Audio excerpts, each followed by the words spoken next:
ariko ujya unyumvire umugore w'igicucu zagukubita kamera iriho abantu bose babibone aho wantukiye ni naho bizanyura ndi kuguhonda wowe ndi kukuriza ni naho bizanyura ndi tayari kwitaba inzego zose bireba ninkora ibigize icyaha ntago icyo gihe sinzaba ndi guteka. Hi guys, mbabarira izina mfura uyishyire hasi waratorongeye uragenda ntawo kwirukanye ukumva iyo nzu uvuga ngo wishyuye ngo nishyuye ngo inzu ngo nigira gute umva urimbwa we na uzapfa nta kintu wigejejeho uri kumva uzapfa wiruka inyuma y'abantu kabane no kwa Derek harakunaniye ubundi wari kubuteye kuri ya Derek wubwa akagushobora mani nyine ubundi abantu batazi story yacu twahuye nyuma yuko avayo nibwo twahuye nyine nibwo twabanye twatuzeranye imbere nibwo twabanye rero nagushobotse uri umunebwe sha no kubona nakwisimbwa uvuga ngo ni prank ukabyira ibya dansha ahubwo nyuma nibwo naje kubona ko usebye izina imbwa undinde umvane mu kanwa ka wirinde kuvuga ati ngo ndakuriye ngo ndagutondagira wowe uri igiti uri umugozi uri amazi uri iki nyine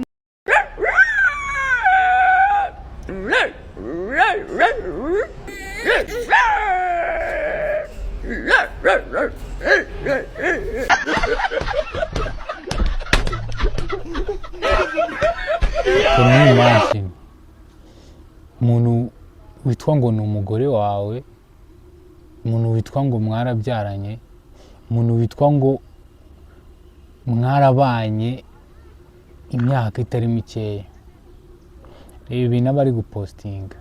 Hey, niyo umuntu mwaba mwagiranye ikibazo bingana gute bigeze yego ushobora kumusuzugura pe, noneho ikintu utaruzi izo mbabazi ndazigusabuye sibyo, izo mbabazi ndazigusabuye noneho ikintu ushaka tugikore, urashaka ko duhangana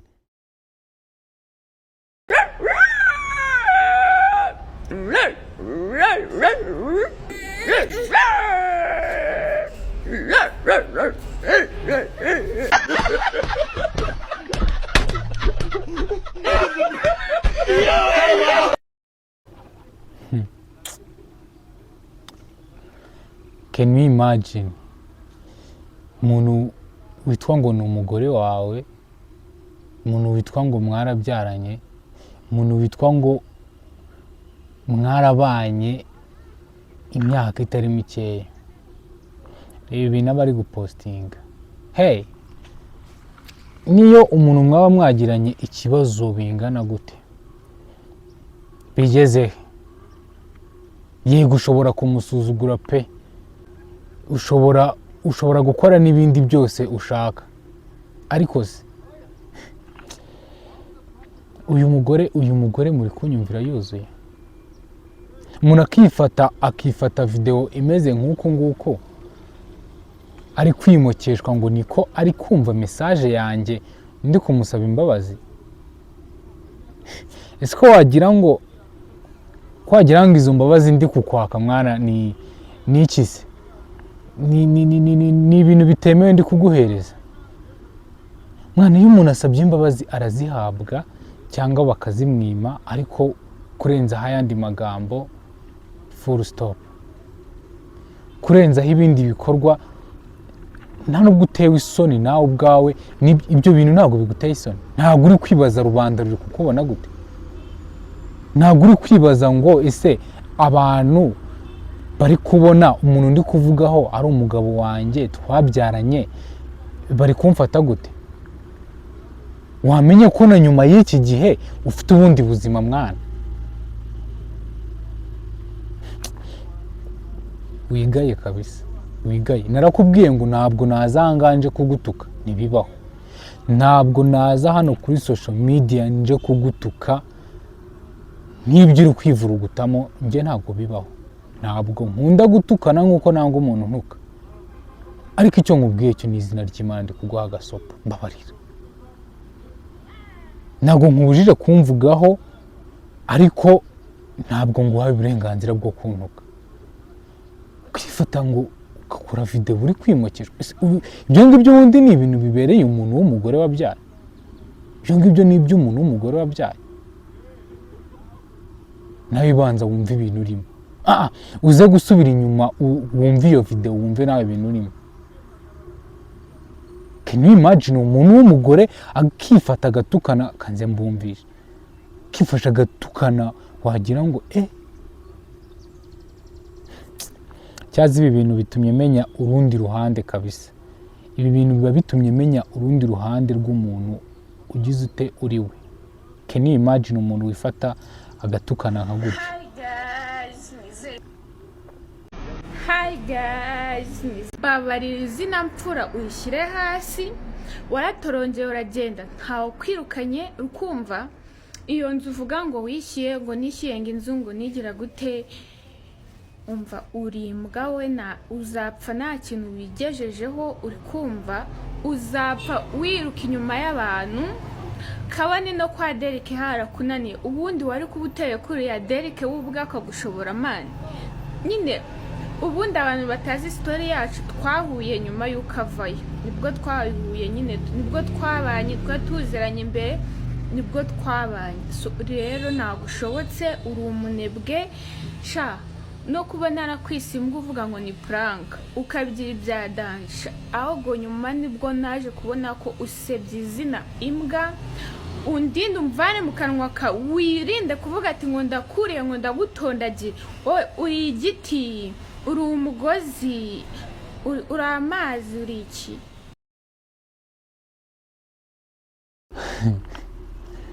Namwe nyine ibaze ko warashatse umugore akaba asigaye agenda ku mbuga nkoranyambaga avuga ibintu nka biriya. Ikintu kintunguye ntabwo ari ukunuka ngo ndimwa ngo nsuzuguzanga izina imbwa kubera ko ndabimenyereye. Ibyo bitutsi byawe maze kubimenyera pe, nta kintu bikinkoraho cyane. Ahubwo ikintu kiba kintunguye ni kimwe, burya ikintu utigumaniye mu mutima wawe, ibintu wasobanuriye umuntu ntuzumve ko yabyumvise koko nk'uko wabimusobanuriye.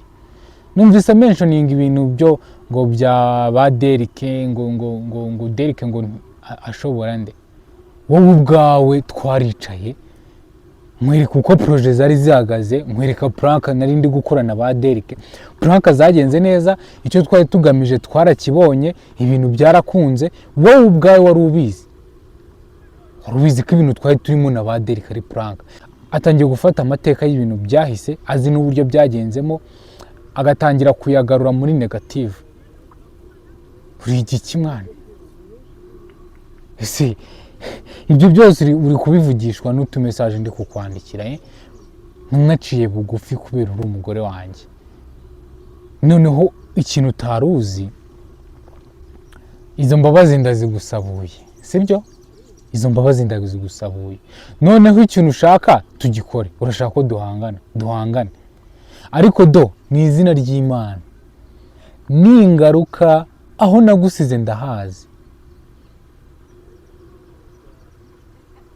Nzakunyuzamo inshyi, nzagukubita mani, mbivugiye hano kuri kamera, nzagukubita kandi ikindi nzagukubita na kamera iriho. Nzakwereka aho mbera mubi, nzakwereka ko ntakunda gutukana, ahubwo nkunda ibikorwa. Ntabwo nkunda umunwa, ntabwo nkunda amagambo, nkunda ibikorwa mani. Nzagukubita kamera iriho, abantu bose babibone aho wantukiye. Ni naho bizanyura ndi kuguhonda, wowe ndi kukuriza, ni naho bizanyura. Ndi tayari kwitaba inzego zose bireba. Ninkora ibigize icyaha, ntabwo icyo gihe sinzaba ndi gutekereza. Ninkora ibigize icyaha nzabihanirwe, ndi tayari kubihanirwa nta ribi. Ariko ndashaka kuguha agasopo, ndashaka kuguha ikigwa, unkure muri uwo munwa wawe. Ndagira ngo nkumenyeshe ko nyine aho byanyuze ujya kuntuka, ujya kunyandagaza gutyo, ni naho bizanyura ndi kugukubita, ndi kugushyira ku murongo. Kahita ubona ko nta n'indi mikino mba mfitanye nawe. Uyawuti bro, ntangiye kurakara. Uyawuti katinga narebe.